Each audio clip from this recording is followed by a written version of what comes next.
एक कम और भी कर सकते हो। इस 32.4 कर सकते हो, क्या होगा 32.4 into 90 में से कितना आता है? 29.176 और इसका रेफरेंस ह्यूमैनिटी कहां से है? क्या बात कर रहे हैं? चलिए वर्किंग टू है कैलकुलेशन ऑफ इनपुट टैक्स। अब परचेजेस का देखते हैं, इनपुट मतलब परचेजेस। अब पहले टैक्सेबल परचेजेस की है रजिस्टर्ड से, फिर की है अनरजिस्टर्ड से, और फिर है एग्जेम्प्ट। तीन होगी, रजिस्टर्ड, अनरजिस्टर्ड और एग्जेम्प्ट। अब तक तीस लिखते हैं।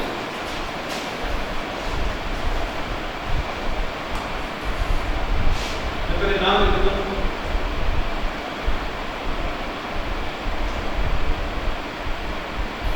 Taxable purchases registered,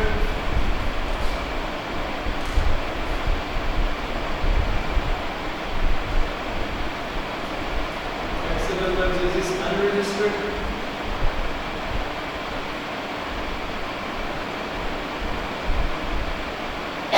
inputs to purchases।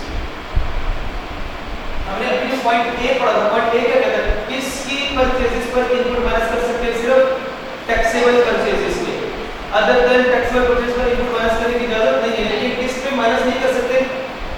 Exact. और किससे नहीं कर सकते? अनरजिस्टर्ड पे। अब रजिस्टर्ड टैक्सेबल परचेजेस थी कितनी? 320, लेकिन 20% of that is how purchase return है। तो 320 में कितना लिखें? माइनस कर दूंगा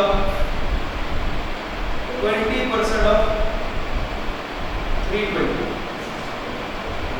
और मल्टीप्लाई कर दूंगा उसको एग्जाम्पल का शो करना है। तो 20% ऑफ 364 ही होता है ना। कितना आ रहा है इनपुट?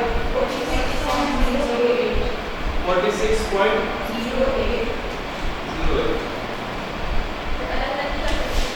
अलग अलग मतलब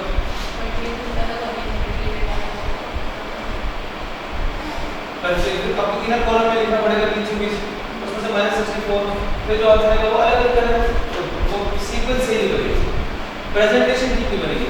तो अपना काम आसान करो ना जी।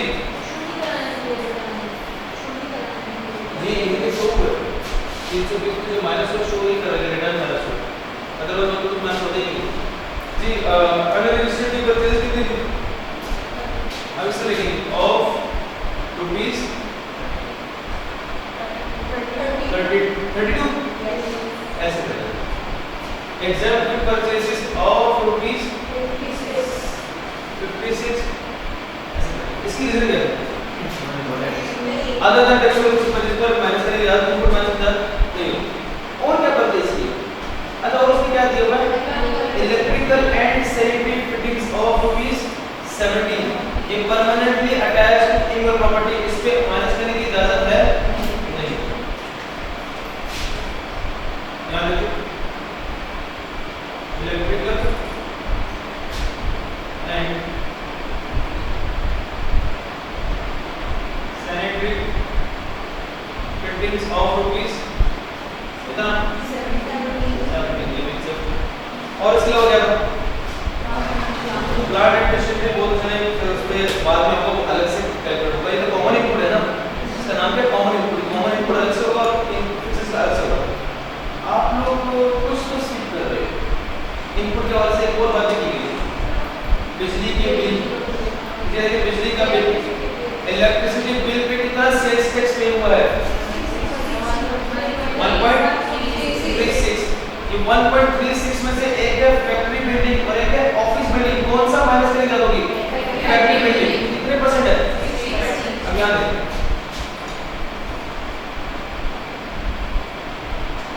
इलेक्ट्रिसिटी बिल दो दफा लिखूंगा।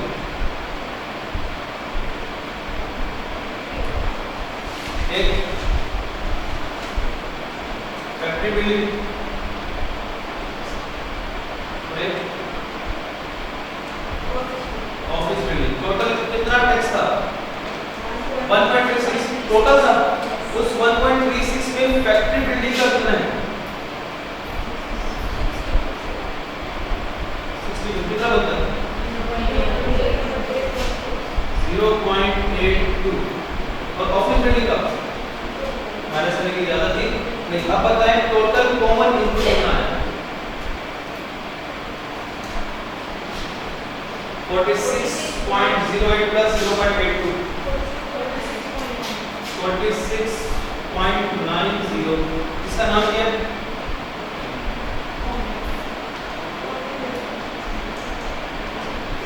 कॉमन इनपुट 46.90 मुश्किल है। अब एक इनपुट को माइनस करना है तो लिखिए बस साथ नीचे इनपुट ऑन फिक्स्ड एसेट नाम के फिक्स्ड एसेट का नाम क्या मशीनरी कितने का खरीदा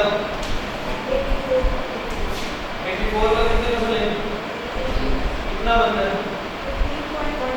मुझे बोले 15.12 गाड़ी मत बोलो 15.12 स्टार्ट करो वर्किंग तो हो गया वर्किंग 3 का नाम है upper store of input upper store of input में एक होता है फ्लेक्सिबल सेल्स एक होता है कॉमन इनपुट और एक होता है fixed asset.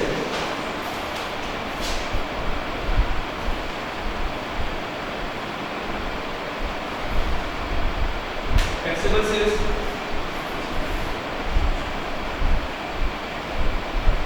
Common input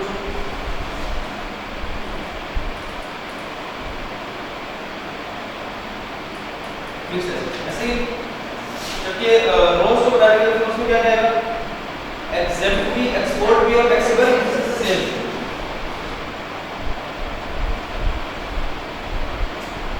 flexible sales export is 0 rated exempt total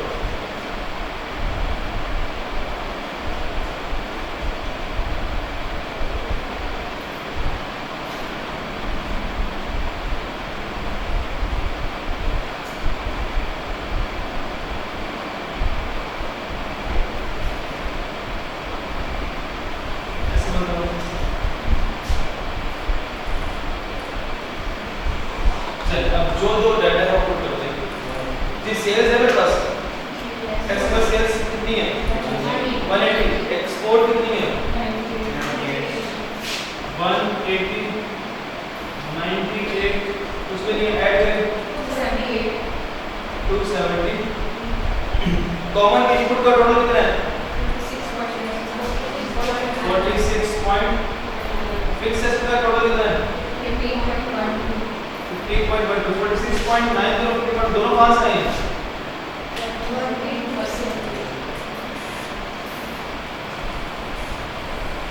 180 कहां से है 92 के ऊपर फर्स्ट में शुरू करो आती है प्रश्न खत्म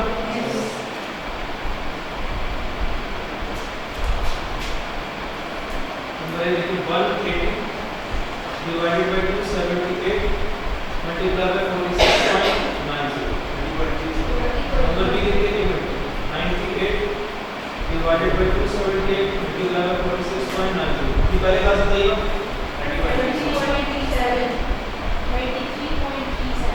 33.37 दूसरे का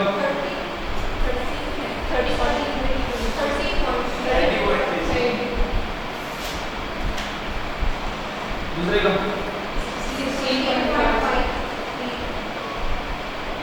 16.5 चलिए लिखते हैं साथ साथ 30.37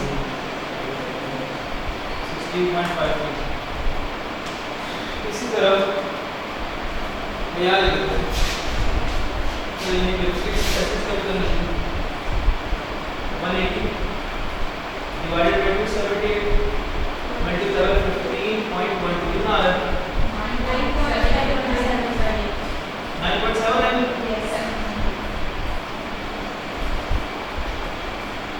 98 divided by 278 multiplied by 15.12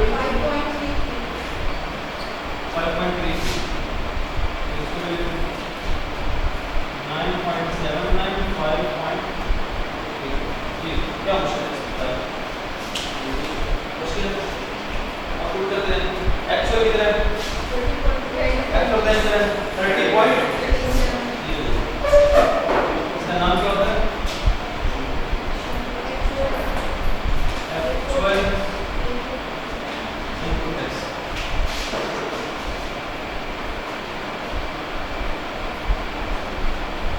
30.37 और साथ में degree 1 to reference lower of the कौन सा 90 का स्क्वायर आया ये द आंसर कितना है 29 पर बस माइनस कितना आता है 3 पॉइंट यहीं पे मैं रुक गया और मैंने कहा इनपुट आ रहा है कैरी फॉरवर्ड इनपुट आ रहा है कैरी फॉरवर्ड इनपुट का फार्मूला क्या था बच्चों जो एक्चुअल था 30.37 उसमें से माइनस कर दे तो माइनस हम कर देते हैं 29.16 कितना कैरी फॉरवर्ड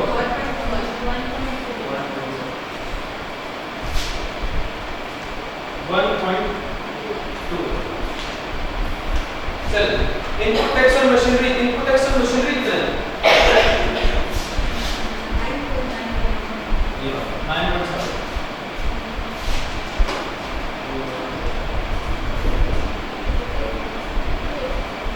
वर्किंग नंबर 3 ये कितना आंसर आ रहा है 6 पॉइंट चलिए तो फर्दर टैक्स है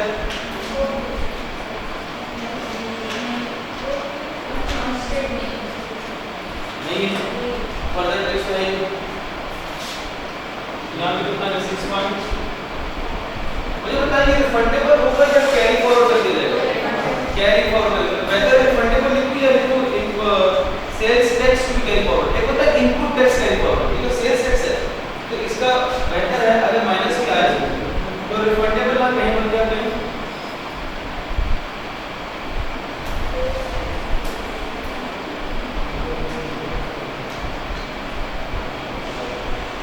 अगले महीने में एडजस्ट हो जाएगा तो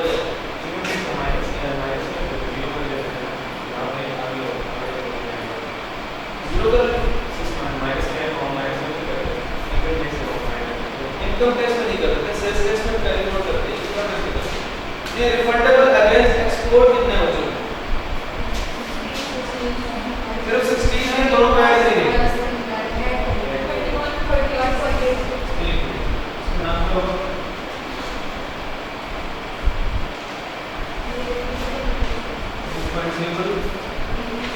ये मैं किससे लिखता था आपको याद हो जाए पेपर में लिखना नहीं होता आपको याद रखना है क्या करेगा वो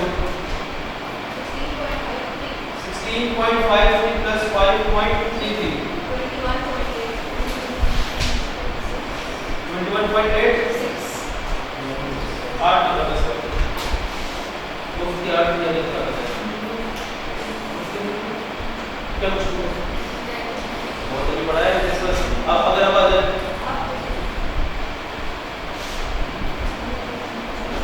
जल्दी से नोट करें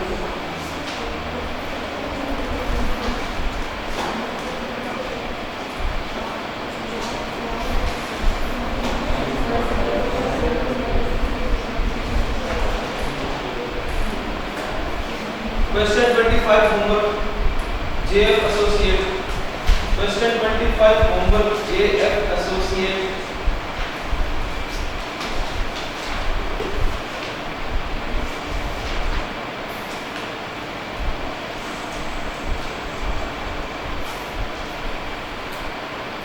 Question 22 homework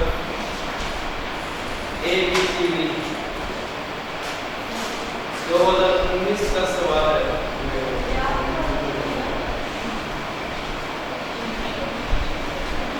कितने मार्क्स का है 15 नंबर है mister A mister B mister C mister D चारों की अलग अलग सेल्स टैक्स पेबल या फिर कैरी फॉरवर्ड टैक्स निकालना है वो सवाल 2020 में ठीक है मैं 2020 में स्टार्ट किया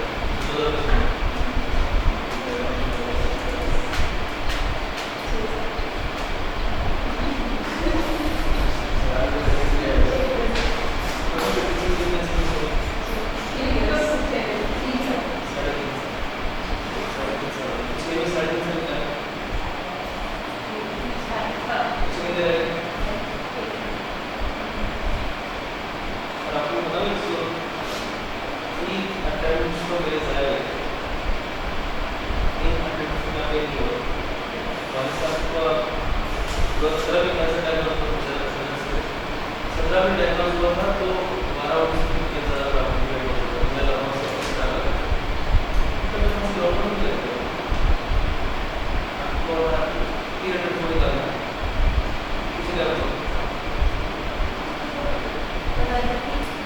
क्या बताओ?